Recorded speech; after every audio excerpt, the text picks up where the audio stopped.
থাপড়া মনে কর যে দাঁতগুলি ফালাইয়া দিই। ফাজিলের ফাজিল, কামের কাম তো কোনো কিছুই করতে পারো না। মানে উল্টা মানিকের কাছে গিয়ে আমার নাম কইয়া দিয়েছো। এখন মানিকের কাছে আমার মান সম্মান কিছু থাকলো কিছু মান সম্মান? বস, আমি এমনি বলি নাই, বাধ্য হয়ে বলছি। সে কি করতে চাইছিল জানেন? কি বলেন? কি করতে চাইছিল দয়া কইরা বলেন। সে আমাকে বলে তার বিরুদ্ধে আমাকে কে লাগাইছে, এটা যদি না বলি তাহলে আমার ক্যামেরা ভেঙে ফেলবো। বস, আমি ওই ভয়ে বলে দিছি। সেই ভয়ে বইলা দিছ? ইচ্ছা করতেছে কি? ইচ্ছা করতেছে তরে আশ্রয় আমি ভাঙ্গে ফেলাই। হাই ফাউল, ওই তুই যদি প্রত্যেকবার ছবি তুলতে গিয়া ধরা খাস, এই যে মাইনকা তোর পিঠের চামড়া তুইলা দিতে চাইছিল না, আমার মনে হয় ওই কামটা করা উচিত ছিল। পিঠের চামড়া খুইলা শুকাইয়া চটি বানাইয়া হাঁটতো। মাইনকার আমার একটা ধন্যবাদ দিতাম তাইলে আমি।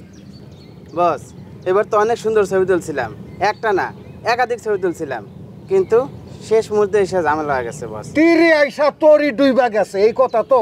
শালার পোশালা ইচ্ছা করতেছে কল্লাটা ফালাইয়া দিত।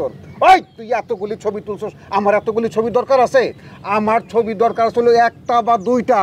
মাইন্ডকা কার লগে প্রেম করে, মাইয়াটা কে, ওই চেহারা খান আমার দেখা দরকার ছিল যে এই মাইয়াটার লগে মাইন্ডকা প্রেম করে। সেইটা তো কিছু করতে পারো না। আমার কপাল খারাপ বস, শেষ মুহূর্তে এসে ফেসে গেছি।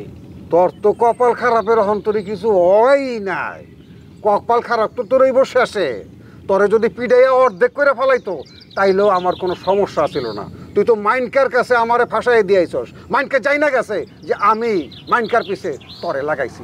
আচ্ছা বাদ দে, ছবি দুইটা একটা কি আছে সেইটা আমার দেখা দেখা। কিন্তু বস, আপনি শালা ক্যামেরাটা নিয়ে সব ছবি ডিলিট করে দিছে।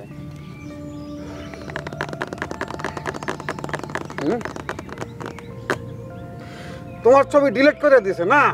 শালার পোশালারা খারায়া কি দেখোস এখানে? কি দেখোস খারায়া? ওই আমার সামনে খারায়ালে কোনো বাইরে করলো আমার লুলা বানায় ফেলাম। ওর সরা সরা এখান থেকে সরা। আপনি কোনো টেনশন করার ব্যবস্থা আমরা নিয়েছি তো।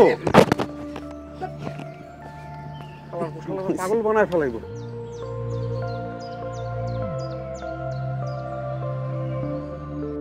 ফারুক সাহেব, স্যার, সর্বশেষ তদন্তের কি অবস্থা বলেন তো? আমরা আমাদের সাধ্যমতো চেষ্টা করছি স্যার। ফারুক সাহেব, সাধ্যমতো চেষ্টা করলে তো হবে না। কেসটা অনেক দিন হয়ে গেছে, এখন পর্যন্ত আমরা আসামিকে গ্রেফতার করতে পারিনি। এরকম যদি হয় তাহলে পুলিশের উপর থেকে তো পাবলিক আস্থা হারিয়ে ফেলবে। স্যার, আপনি কিন্তু আমাদের বাইরের কেউ নন। কেউ যদি কারো বিরুদ্ধে অভিযোগ করে তাহলে কি তাকে দোষী সাব্যস্ত করা যায়? না, তা যায় না। আমাদেরও তো তদন্ত করে মনে হতে হবে যে এই হত্যাকাণ্ডে সত্যিই অলির হাত রয়েছে। ততটুকু সময় তো আমাদেরকে দিতেই হবে স্যার। দেখেন ফারুক সাহেব, পাবলিক সেন্টিমেন্ট কিন্তু এত কিছু বুঝবে না।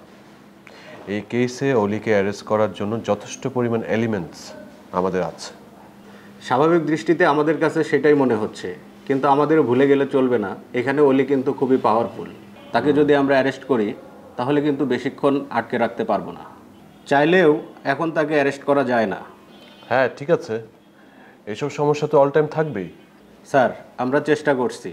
তখনই অলিকে আমরা ধরবো যখন চাইলেও সে আর বের হতে পারবে না। আমার কি মনে হয় জানেন, খুন যদি অলির নির্দেশে হয়ে থাকে তাহলে তো সে নিজে খুন করেনি, তার ছেলে পেলে দিয়ে করিয়েছে, রাইট? জি স্যার। তাহলে তো আমরা অন্যদেরকে অ্যারেস্ট করতে পারি। যদি আমরা অন্যদেরকে অ্যারেস্ট করি তাহলে তো পাবলিকের কাছে সেই মেসেজটা যাবে যে পুলিশ হাত পা গুটিয়ে বসেনি। স্যার, আমরা কিন্তু অলির চেলাদেরও অ্যারেস্ট করার জন্য জোর চেষ্টা চালিয়ে যাচ্ছি। Good, very good. তারপরে ফারুক সাহেব, আমার মনে হয় আপনাদেরকে আরেকটু বেশি অ্যাক্টিভ হওয়া দরকার। এই কেসে আসলে পুলিশ ডিপার্টমেন্টের একটু বদনাম হয়ে যাচ্ছে। স্যার, খুব তাড়াতাড়ি ভালো কিছু দেখতে পারবেন। ওয়েল, আমিও সেটাই চাই। আমি সিআইডিতে থেকে যদি আমার রিলেটিভ সঠিক বিচার না পায় তাহলে এটা আমার জন্য অনেক বিব্রতকর একটা সিচুয়েশন হয়ে যাচ্ছে। প্লিজ এই বিষয়টা একটু সিরিয়াসভাবে দেখুন। স্যার, আমাদের দিক থেকে চেষ্টার কোনো ত্রুটি নেই। একটু সিরিয়াসভাবে দেখুন প্লিজ। G sir.